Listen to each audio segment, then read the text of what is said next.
Nobody in Millfield thought Ethan Parker would last long as a single father. He was too quiet, too steady, too ordinary. So when Victoria Bennett, the owner of 3 successful dealerships and a reputation built on crushing smaller people, decided to entertain herself, she chose Ethan's driveway. 12 rusted, broken down, engine-dead vehicles appeared overnight. A gift from Victoria and her circle, deliberately intended to be a punchline. A joke designed to bury him beneath debt, paperwork, and public humiliation.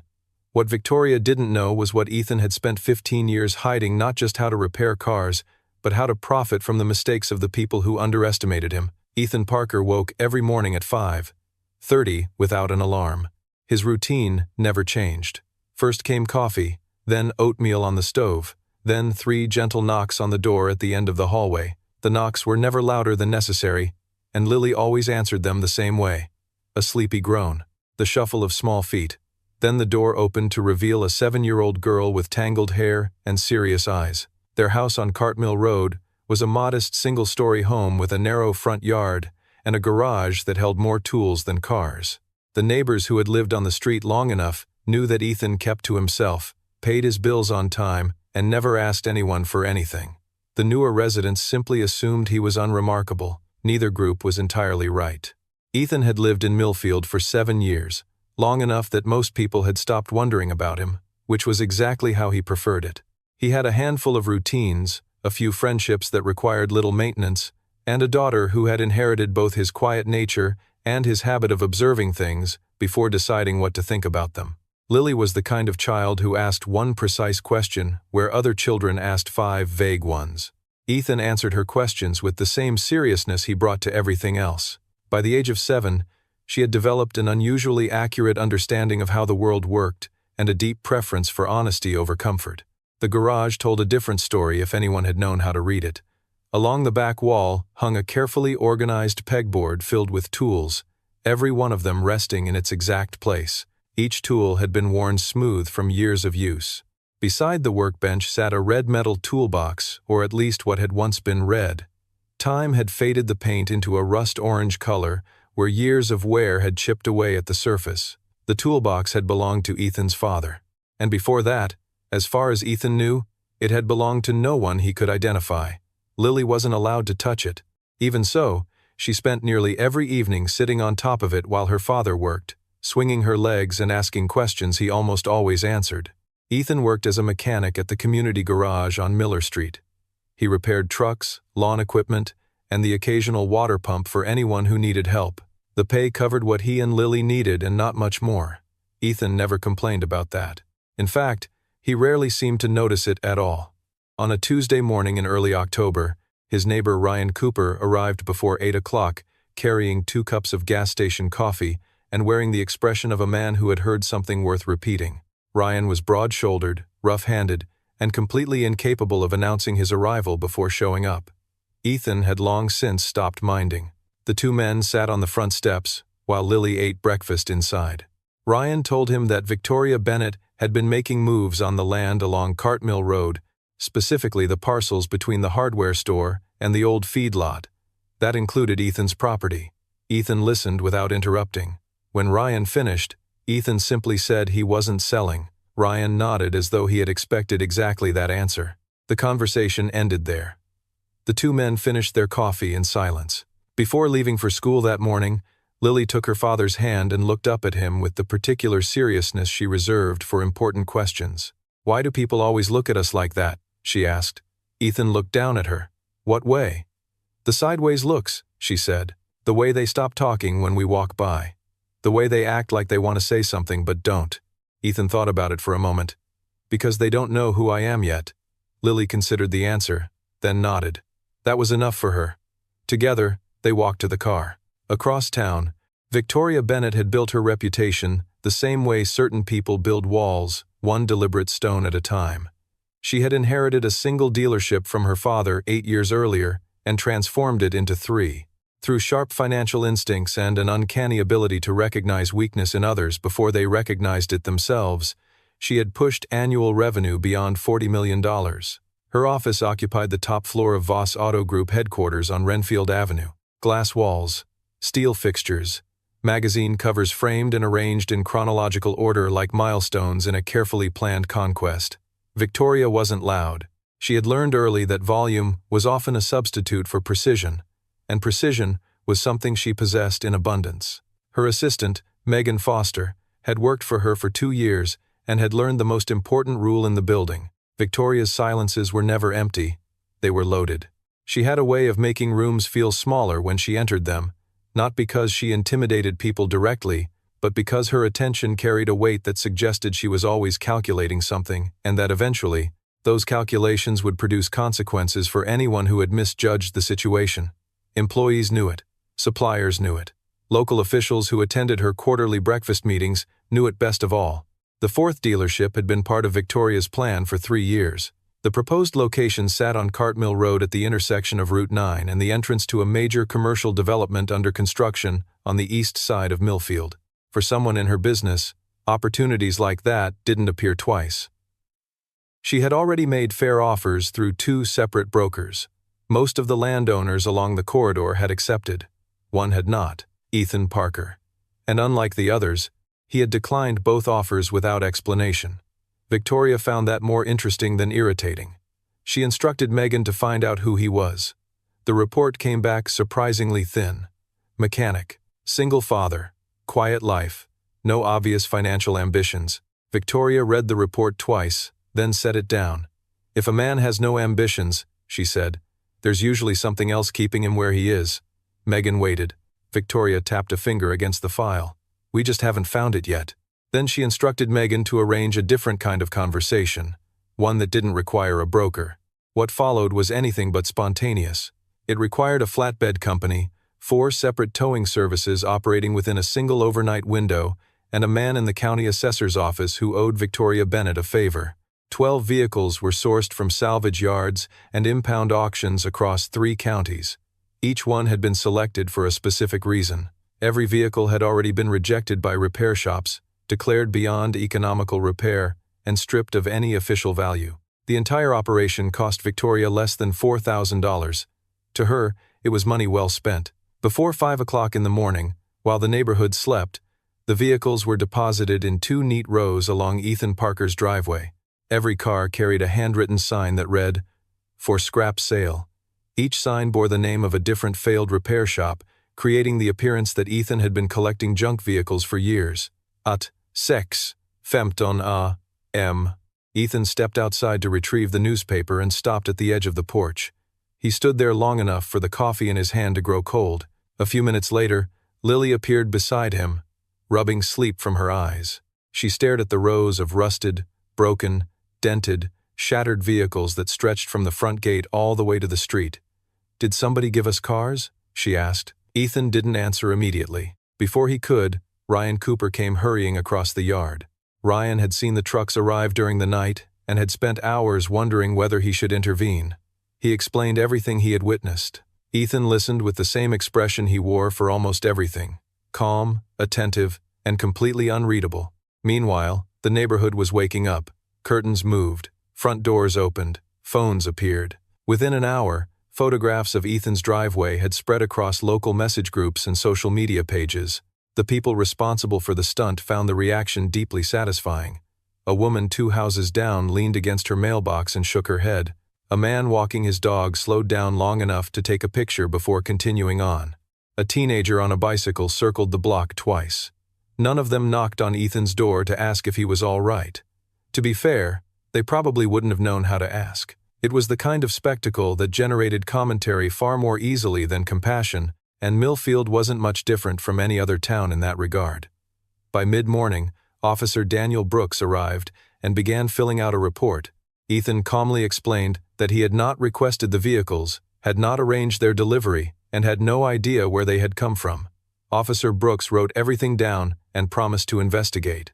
What he didn't mention was that he had already received a call from the city manager's office the previous evening. A narrative had already been established. According to that version of events, Ethan Parker had begun accumulating salvage vehicles on residential property in violation of municipal zoning regulations. By noon, a formal notice arrived from the Department of Urban Management. Ethan had 30 days to clear the property, or face a compliance review and potential asset restrictions. He read the letter at the kitchen table while Lily finished lunch. Then he folded it neatly, placed it in a drawer beside the utility bills, and walked out to the garage. He spent the rest of the afternoon examining the vehicles one by one. He moved slowly down both rows with a flashlight in hand, stopping at each car. Some received only a quick glance. Others held his attention much longer. He tapped frames with 2 knuckles. He pressed his palm against chassis metal and listened. Lily watched from the porch without speaking. When Ethan reached the 8th vehicle in the 2nd row, a battered shell buried beneath countless layers of paint, he stopped. For a long time, he didn't move at all. Eventually, he continued his inspection. On the way back toward the house, he paused at the edge of the driveway and picked up a small stone from the gravel. He turned it over once in his fingers before slipping it into his jacket pocket. Ryan had been watching from the fence line the entire time. He didn't ask why. Years of friendship had taught him that Ethan's actions usually explained themselves eventually. That evening, Ethan didn't call a lawyer. He didn't visit City Hall. He didn't post angry messages online or ask anyone for sympathy. Instead, he picked up the phone and called Nathan Reed, an automotive consultant in Chicago who had known him for a very long time. Ethan described each vehicle one at a time: engine condition, chassis response, frame integrity, body damage, with the calm precision of someone reading from a carefully prepared report. He was halfway through the list when Nathan interrupted him. "Describe the 8th car again," Nathan said. Ethan did. Silence followed. Several seconds passed. Then Nathan quietly asked whether the frame was original. Ethan told him he had already checked. Another silence followed. Nathan muttered something that sounded suspiciously like a prayer. Ethan simply replied that he had already made a note of that particular vehicle. After ending the call, he sat alone at the kitchen table long after Lily had gone to bed. Using a yellow legal pad, he listed every vehicle from memory and wrote a number beside each one. He never showed those numbers to anyone. When he finished, he folded the paper and placed it in the same drawer that held the utility bills and the compliance notice. Then he switched off the kitchen light and went to bed. The next morning, Ethan pulled the first vehicle into the garage and opened the hood. Whatever Victoria Bennett believed she had accomplished, the real story was only beginning. The next morning, Ethan pulled the first vehicle into the garage and opened the hood. He worked with the kind of efficiency that came not from rushing, but from certainty. He had spent enough years around machinery to recognize a problem long before he touched a wrench. Every movement served a purpose. Every decision had already been made before his hands began moving. The Honda sedan entered the garage on Wednesday morning and rolled back out on Friday afternoon. The interior had been cleaned, the brake pads replaced, the transmission fluid changed, and the engine ran smoothly without hesitation. Ethan listed it on the local marketplace for $3,800 and responded to the first inquiry within an hour. The car sold before noon the following day. The second vehicle, a Chevy truck, required more attention. It needed a valve job and several replacement components, but Ethan had already anticipated that. The necessary parts had been ordered before anyone else realized he intended to repair the truck. 3 days later, it sold for $5,200. Ryan helped whenever Ethan asked, which mostly meant handing over tools and holding components in place. He didn't complain because by that point he understood that something unusual was happening. He couldn't fully explain it, but he trusted Ethan enough not to question it. On Friday afternoon, Megan Foster delivered a report to Victoria Bennett. Ethan Parker had sold 2 vehicles. Victoria wasn't concerned. She had sent 12. Even if he somehow managed to sell every one of them, which she considered unlikely, she still had advantages on her side. The compliance notice remained active. The city manager remained cooperative. The zoning review was still scheduled for the end of the month. She instructed Megan to file an anonymous complaint with the county environmental office alleging improper disposal of motor oil on residential property. The inspection took place the following Tuesday. Ethan calmly guided the inspector through the garage and showed him the oil containment system he had installed years earlier. The setup included a gravity-fed basin connected to a sealed collection drum. It met every requirement of local code and actually exceeded the minimum standard. The inspector completed his paperwork, found no violations, and left. Victoria received that report as well. Her response was simple: escalate. Megan made the necessary calls. Within days, Another notice arrived. This time it came from the city licensing office. Ethan had been selling vehicles from a residential address. Depending on interpretation, that activity could require a dealer's license. Without one, every additional sale could result in a $500 fine. Ethan received the notice on Thursday afternoon and immediately contacted Benjamin Carter, an attorney specializing in vehicle commerce and property law. Nathan Reed had provided the referral.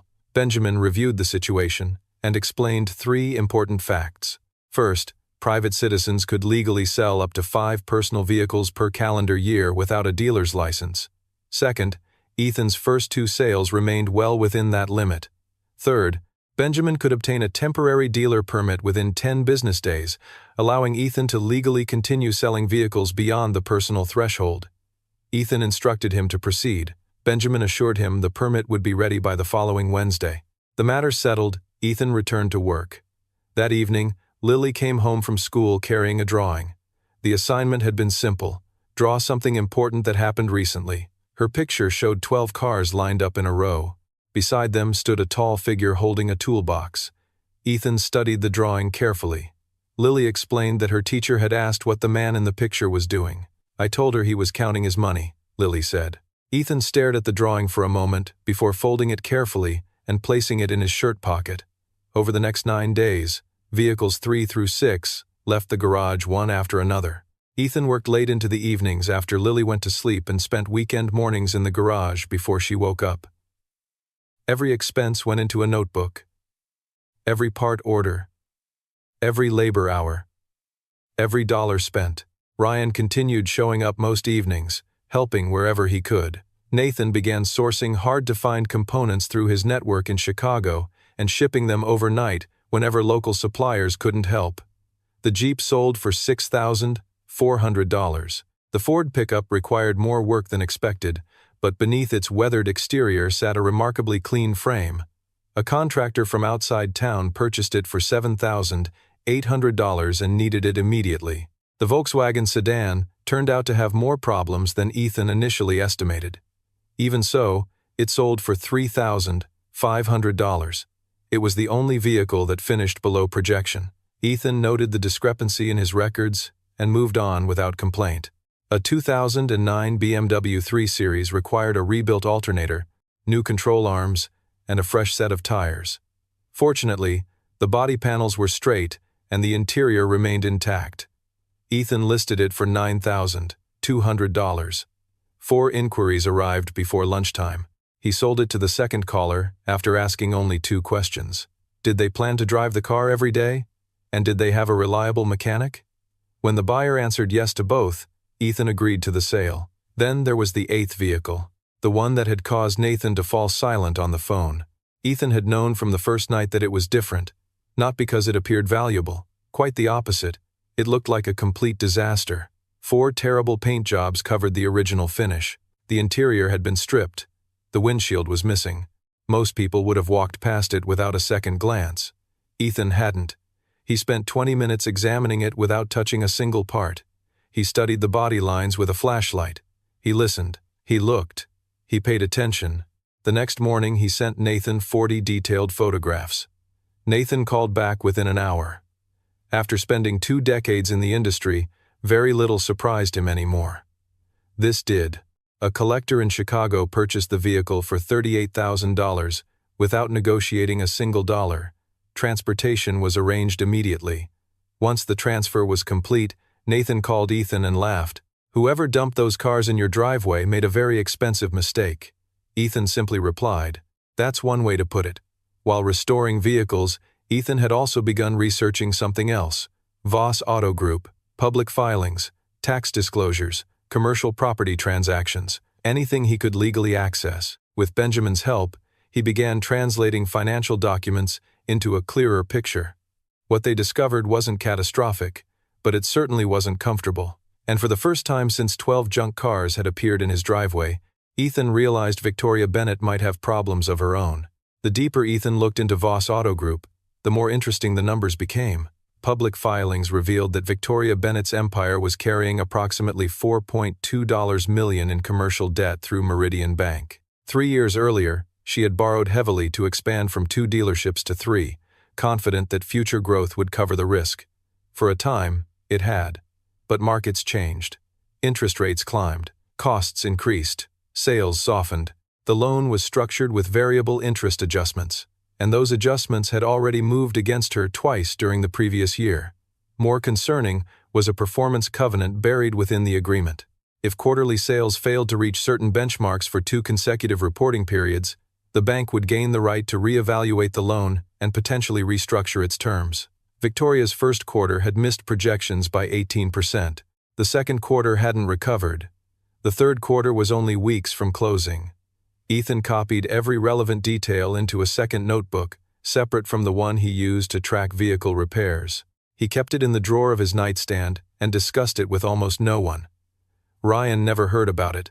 Lily certainly didn't. Only Benjamin Carter knew enough to understand what Ethan was studying. Even then, Ethan presented the subject as a simple question. Can a bank sell a commercial note to a private buyer? Benjamin leaned back in his chair and considered him carefully. Yes, he answered. If the bank wants to reduce exposure and another party is willing to assume the risk. Ethan nodded. Would it sell at full value? Benjamin shook his head. Not usually. Distressed commercial notes are often discounted.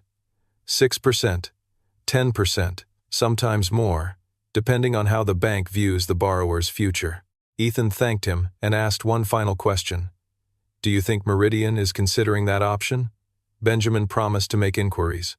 While those conversations took place, Ethan continued working through the remaining vehicles. One of them stood apart from the others, the 1969 Ford Mustang. He had recognized it on the very first night while walking through the row with his flashlight. Even buried beneath layers of terrible paint, even stripped and neglected, the shape was unmistakable. Most people would have seen a wreck. Ethan saw history. Instead of rushing into the restoration, he rolled the Mustang into the garage and spent an evening simply looking at it. 2 work lights illuminated the body while he stood with his hands in his pockets. Late that night, Lily wandered into the garage wearing pajamas and asked why he wasn't working on it. Ethan smiled slightly. Some things deserve a proper introduction before you start taking them apart. Lily accepted the explanation and returned to bed. The Mustang became Ethan's personal project. He spent 11 days on it, not because the repairs required 11 straight days of labor, but because he refused to hurry. Every layer of paint was stripped away carefully. Every panel was inspected. Every component was evaluated. Eventually, beneath decades of neglect, he discovered something unexpected. The original factory color, pale mint green, faded almost beyond recognition, but still there. Ethan stared at it for a long time. Then he ordered a custom paint formula matched precisely to the original finish. Nathan helped locate specialized components. The engine was rebuilt. The interior was restored. New glass replaced the shattered windshield.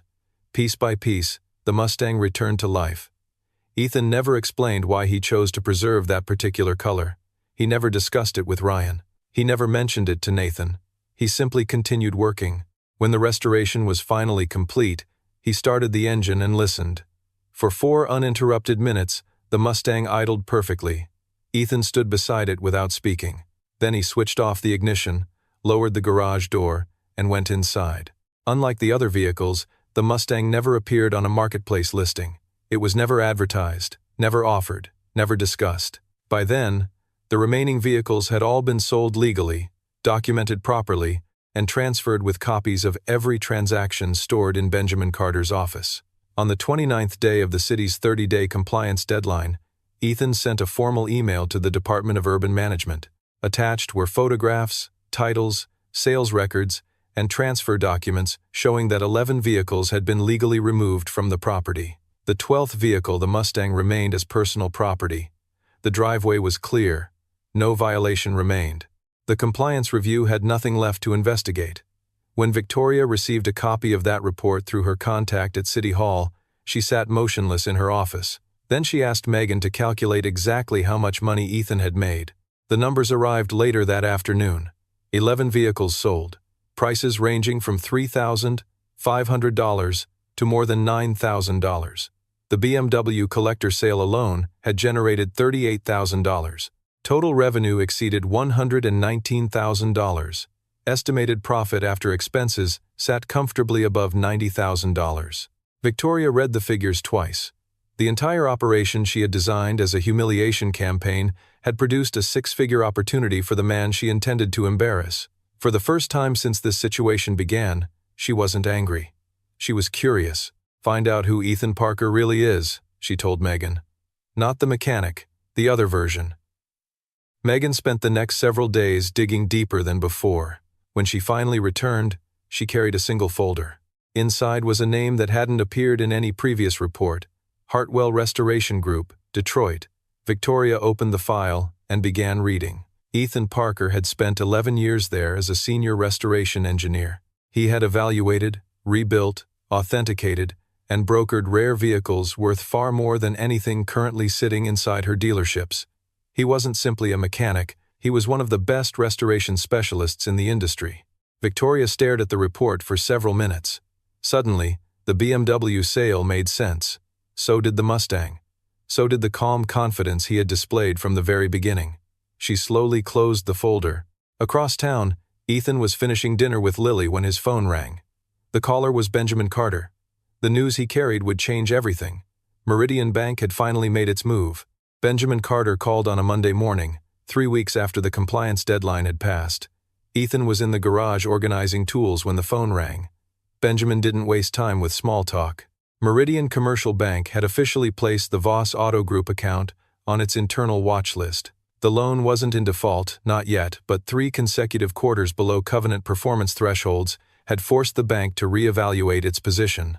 Quietly, without public attention, Meridian had begun exploring options for reducing exposure. Ethan listened without interrupting. Benjamin explained that he had already spoken with the officer overseeing the account. The loan's face value remained approximately $4.2 million. Under normal circumstances, the bank would never consider a discount. These were not normal circumstances. If the right buyer appeared with sufficient collateral and a clear acquisition strategy, Meridian might entertain an offer in the range of $3.7 to $3.8 million. Ethan asked how long such an opportunity would remain available. Benjamin's answer was simple: weeks, not months. After ending the call, Ethan spent the evening reviewing numbers. Not once, 3 separate times. He wasn't a gambler. He had never been reckless with money. Every decision in his life had been deliberate. The money earned from the vehicles represented only part of what he could bring to the table. Years earlier, while working in Detroit, he had established a substantial line of credit. He had never touched it, not once. 15 years of careful living had left his finances stronger than anyone in Millfield realized. Combined with the profits from the 12 vehicles and the assets already under his control, the pieces were beginning to align. Ethan spent the next several evenings working with Benjamin Carter. They reviewed every clause, every risk factor, every possible outcome. Ethan asked questions until he understood every detail. He wasn't driven by revenge. He wasn't trying to punish Victoria Bennett. He simply recognized an opportunity that rarely appeared twice in a lifetime. Meanwhile, Victoria had problems of her own. The third quarter reports were worse than expected. Inventory turnover had slowed. Financing costs continued climbing. Several commercial obligations were approaching review periods. Nothing had collapsed, but the pressure was building. For the first time in years, Victoria found herself reacting instead of controlling events. She hated that feeling. The monthly community meeting at Millfield Town Hall arrived on the third Thursday, exactly as it always did. Victoria had a standing agenda item concerning the Cartmill Road development project. She arrived with Megan Foster and 2 members of her legal team, dressed with the confidence of someone who expected the evening to confirm decisions already made. The hall was more crowded than usual. Word had spread. Claire Foster from the Millfield Register sat near the front with a notebook already open. Residents filled seats that normally remained empty. Ethan Parker arrived quietly a few minutes later. He wore a flannel shirt beneath a simple jacket and sat near the center of the room. Lily wasn't with him. Victoria presented her development proposal efficiently. Charts, numbers, projected growth, tax revenue, new employment opportunities. Everything proceeded smoothly until she reached the final parcel, Ethan's property. She referred to it as the last remaining obstacle in an otherwise unified development corridor. Several people glanced toward Ethan. The city manager opened the floor for public comments. Ethan stood. He didn't raise his voice. He didn't ask for a microphone. Somehow, everyone in the room heard him anyway. He began by saying he would not sell the property on Cartmill Road. Then, for the first time publicly, he explained why. His wife had died in that house. His daughter had been born in that house. Some things carried value that couldn't be measured in dollars. He spoke calmly. No anger, no accusation, no attempt to make anyone feel guilty. Just the truth. The room grew quiet. A woman in the third row lowered her eyes. A man near the back stopped looking at his phone. Even the city manager seemed unsure what to write in his notes. Then Ethan said something nobody expected. He had a proposal of his own. He announced that he intended to purchase the flagship Voss Auto Group dealership on Renfield Avenue at fair market value. He would retain all current employees under their existing contracts.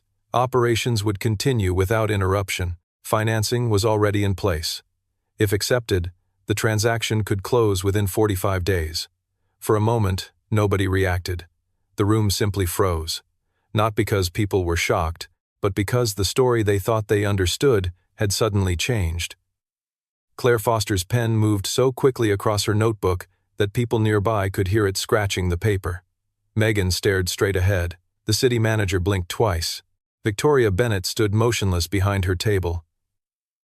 Ethan wasn't looking at her. He wasn't performing for anyone. He simply stated the proposal as though he were discussing weather forecasts or repair estimates.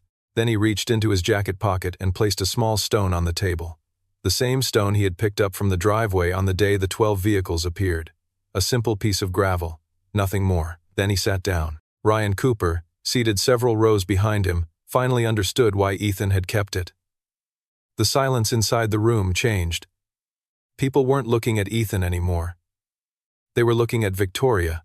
For the first time in years, she didn't have a prepared response. Seconds passed. Then more. Finally, she spoke. "I'll consider the proposal." She didn't sound dismissive. She didn't sound defeated. She sounded like someone facing a calculation she hadn't finished solving. The meeting ended shortly afterward. People gathered in small groups, discussing what they had just witnessed. As attendees moved toward the exits, Victoria crossed paths with Ethan near the doorway. She stopped. "You never tried to embarrass me," she said. "Not once. Not with the cars. Not with the complaints. Not with any of it." Ethan met her gaze. It wasn't necessary. Victoria waited. Ethan's expression never changed. "You handled that part yourself." He said it without satisfaction, without cruelty. Just a statement of fact. Victoria studied him for a moment, then nodded slightly and walked away. 45 days suddenly felt much closer than either of them expected. The deal closed 39 days later. For many people in Millfield, it still felt impossible. Just a few months earlier, Ethan Parker had been the quiet mechanic on Miller Street, the man most people barely noticed. Now he owned the flagship dealership that had served as the foundation of Victoria Bennett's business empire. Yet the transaction itself unfolded with remarkably little drama. Benjamin Carter insisted on a full independent valuation before any documents were signed. Ethan agreed immediately. When the appraisal was completed, he paid exactly what it said the property was worth. He didn't negotiate. He didn't attempt to exploit Victoria's financial situation. He simply honored the number. That decision surprised more people than the acquisition itself. The existing staff received written confirmation on the day of closing. All 22 employees would retain their positions. Existing contracts would remain unchanged. Compensation structures would stay intact. Benefits would continue without interruption. For workers who had spent weeks worrying about their futures, the letter came as a relief. 2 employees requested private meetings with Ethan. They wanted to understand who he was and what kind of owner he intended to become. Ethan met both of them in the break room over coffee. He answered every question directly. He told them he wanted to operate a dealership that charged fair prices, treated customers honestly, and stood behind its work. He wasn't interested in becoming the largest dealership in the county. He wanted to become the most trusted one. Both employees returned the following week with a noticeably different attitude. Word spread quickly throughout the organization. Ethan wasn't coming in to tear things apart. He was coming in to build. Victoria Bennett remained involved through a short-term consulting agreement that Ethan himself had offered during negotiations. The arrangement wasn't required. In fact, Many people expected him to refuse any continued involvement from her. Instead, Ethan recognized something that others overlooked. Victoria possessed relationships, supplier connections, and industry knowledge that couldn't be replaced overnight. Keeping her involved made sense. She accepted the offer after a day of consideration. Every Tuesday, she appeared at the dealership and worked through supplier contracts, inventory strategies, and operational challenges alongside Ethan. They never discussed the 12 cars. They never discussed the compliance notices. They never discussed the months of conflict that had led them there. Instead, they focused on business. Victoria was precise, analytical, and exceptionally capable. Ethan listened carefully. There was no friendship between them yet, but there was something stronger than forced politeness. There was mutual respect. Each understood exactly what the other brought to the table. Each understood exactly what competence looked like. 3 weeks after the closing, Ethan brought Lily to the dealership for the first time. The visit wasn't formal. He simply wanted her to see it. Together they walked through every section of the building. The brightly lit showroom, the service department, the parts counter, the customer lounge. Lily examined everything with the same careful attention she gave to most things in life. When they finished the tour, she looked up at her father. "Is this ours now?" Ethan crouched down so they were eye level. "It's ours," he said, "and it's also theirs." He nodded toward the employees working nearby. "My job is to take care of both." Lily considered that answer and nodded. A few moments later, she pointed toward a hose stretched across the service bay floor. "That's a tripping hazard." Ethan looked at the hose, then called for one of the technicians to coil it properly. The technician immediately complied. Lily appeared satisfied. Later that evening, Ethan returned to the garage on Cartmill Road. The house was quiet. He entered through the side door and switched on the single overhead light. Waiting in front of him sat the mint green Mustang, the one vehicle he had never sold. Ethan walked toward it slowly and placed a hand on the hood. He remained there for several moments. Ryan had asked about the car more than once. Ethan always gave the same answer. Someday, it would belong to Lily. That was true, but it wasn't the entire truth.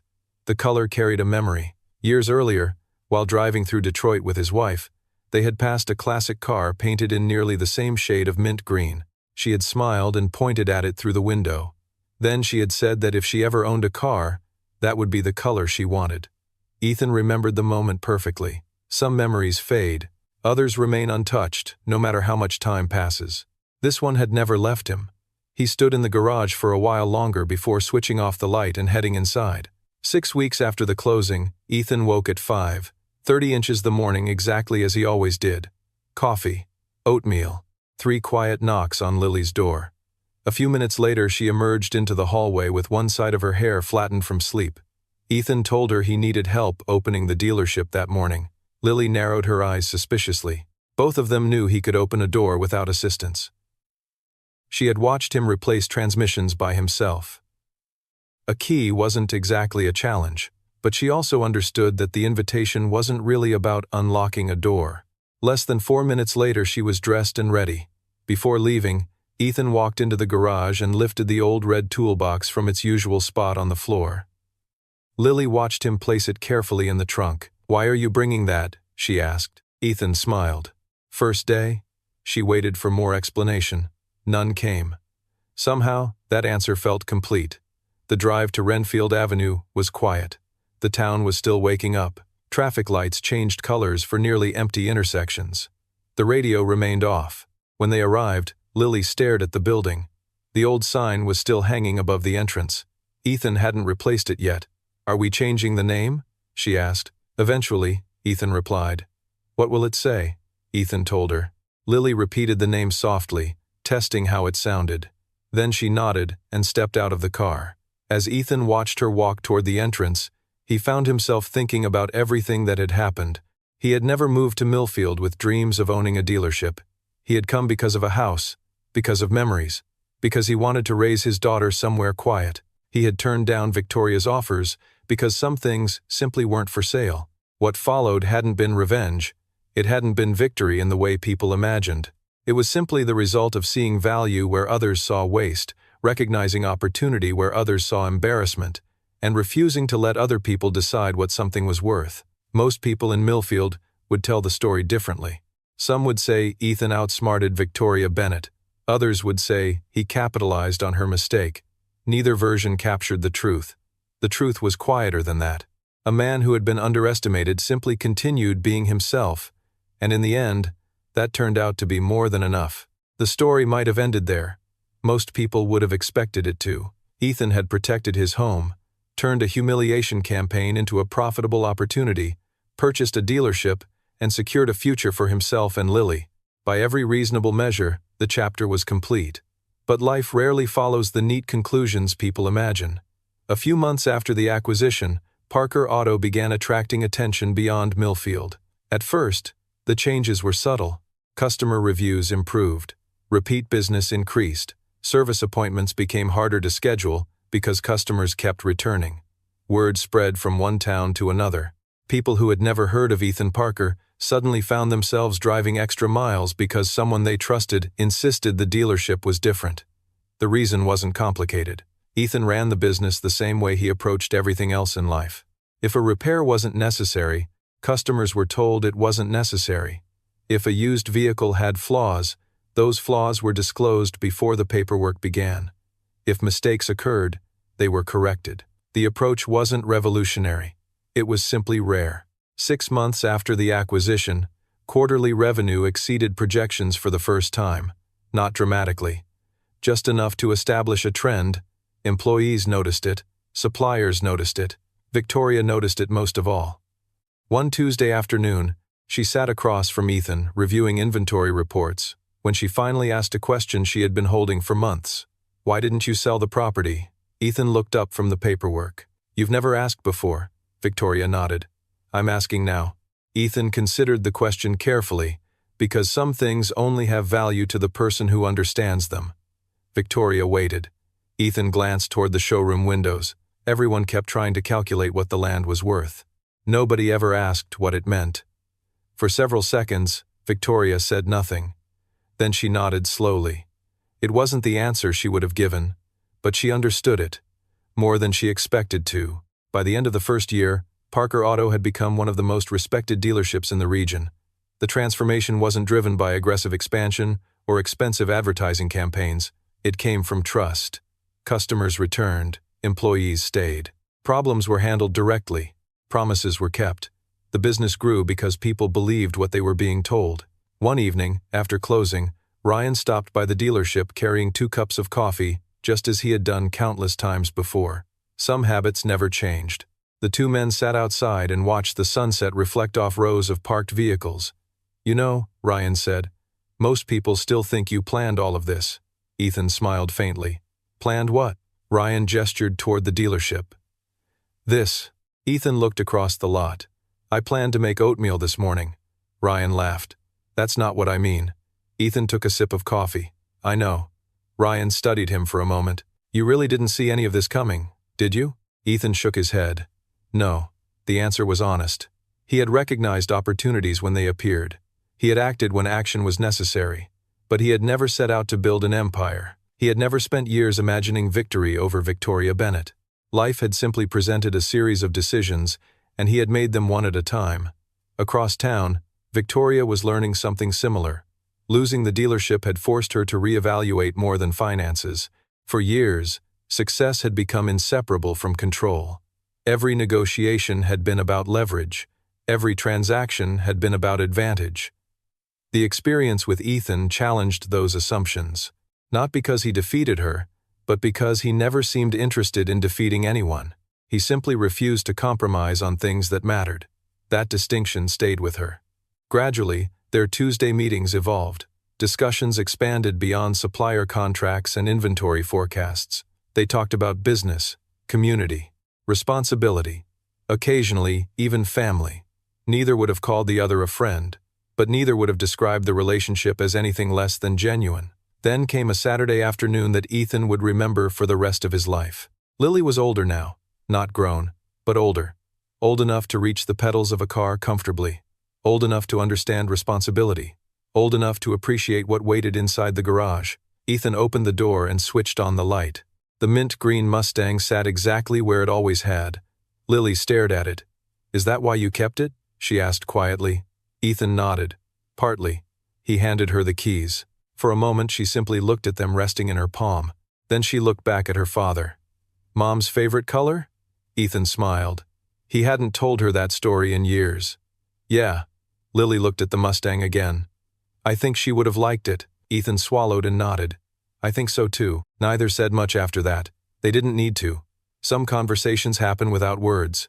As evening settled over Cartmill Road, Ethan stood outside the garage and watched Lily sitting behind the wheel of the restored Mustang. The same driveway that had once been filled with 12 broken vehicles now held something entirely different. Not success, not revenge, not victory, something better. Proof that value isn't determined by appearances. Proof that patience often outlasts arrogance. Proof that the people most often overlooked are sometimes the ones seeing the clearest. And as Ethan looked toward the house where memories still lived, he found himself returning to a thought he had carried for years. Most people spend their lives looking at things.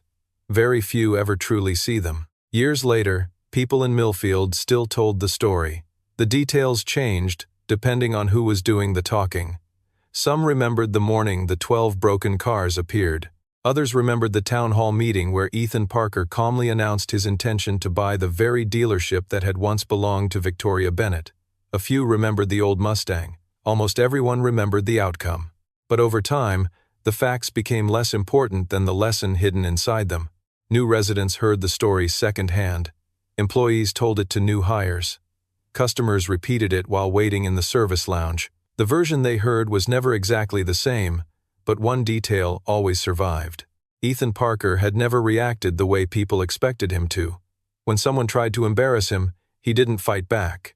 When people underestimated him, he didn't argue. When opportunities appeared, he didn't brag about them. He simply kept moving forward. One decision at a time. One problem at a time. One day at a time. Parker Auto continued growing steadily.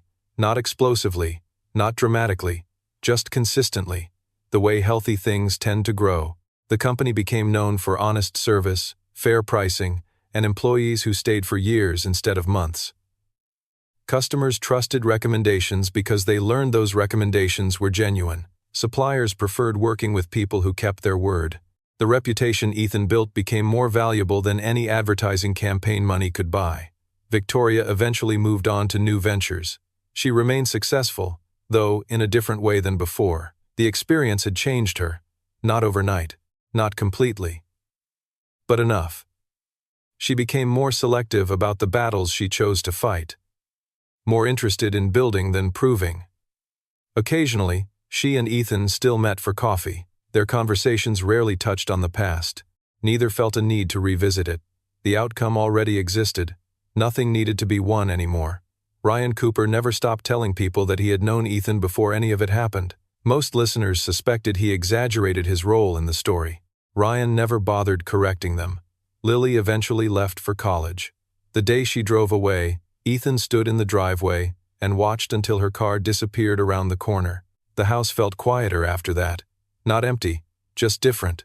The garage remained exactly where it had always been. So did the old toolbox. So did the memories. One evening, months after Lily had moved away, Ethan sat alone on the front porch as the sun disappeared beyond the trees. The neighborhood looked much the same as it had years earlier. Children rode bicycles, dogs barked in distant yards, porch lights switched on one by one. Ordinary life continued. Ethan found himself thinking back to the morning when Lily had asked why people looked at them the way they did. At the time, he had told her that people didn't know who he was yet. Looking back, he realized the answer had never been entirely accurate. The truth was simpler. Most people aren't really looking for understanding. They're looking for assumptions that make life easier. They see what they expect to see. A quiet mechanic becomes ordinary. A row of broken cars becomes humiliation. A piece of land becomes a financial asset. A rusted vehicle becomes scrap metal. But sometimes those assumptions are wrong. Sometimes a mechanic is a master restoration expert. Sometimes junk becomes opportunity. Sometimes a house becomes priceless. Sometimes the person everyone overlooks turns out to be the one who understood everything from the beginning. Ethan smiled to himself as the last light faded from the sky. Then he stood, walked back into the house, and closed the door behind him. The story that began with 12 broken cars had never really been about cars at all. It had been about patience, perspective, value, and the quiet strength of a man who never felt the need to prove who he was. Because in the end, the people who matter usually figure it out on their own. Several years passed before Ethan truly understood why the entire experience had stayed with so many people. It wasn't because of the money. It wasn't because he had acquired a dealership. It wasn't even because Victoria Bennett's plan had backfired so spectacularly. Those details made for entertaining stories, but they weren't the reason people continued talking about it. The real reason was simpler. People recognized something familiar in it. Almost everyone, at some point in life, has been underestimated. Almost everyone has experienced being overlooked, dismissed, or judged before being understood. Ethan's story reminded them that those moments don't have to define what comes next. One autumn afternoon, Claire Foster returned to Millfield to write a retrospective piece about local business success stories. Parker Auto had become one of the most respected independent dealerships in the region, and Ethan remained an unusual figure. Even after years of success, he still spent time in the service bays. He still spoke directly with customers. He still arrived before sunrise more often than not. Claire met him in his office and asked the same question dozens of reporters had asked before. "When did you realize Victoria's plan was going to fail?" Ethan smiled slightly. "The day the cars arrived." Claire blinked. "Immediately?" Ethan nodded. "Not because I knew exactly what would happen. I didn't. I just knew those cars weren't a problem." Claire leaned forward. "Most people would have seen them as a disaster." Ethan looked through the office window toward the service department. "Most people stop looking after the first impression." Claire wrote that down.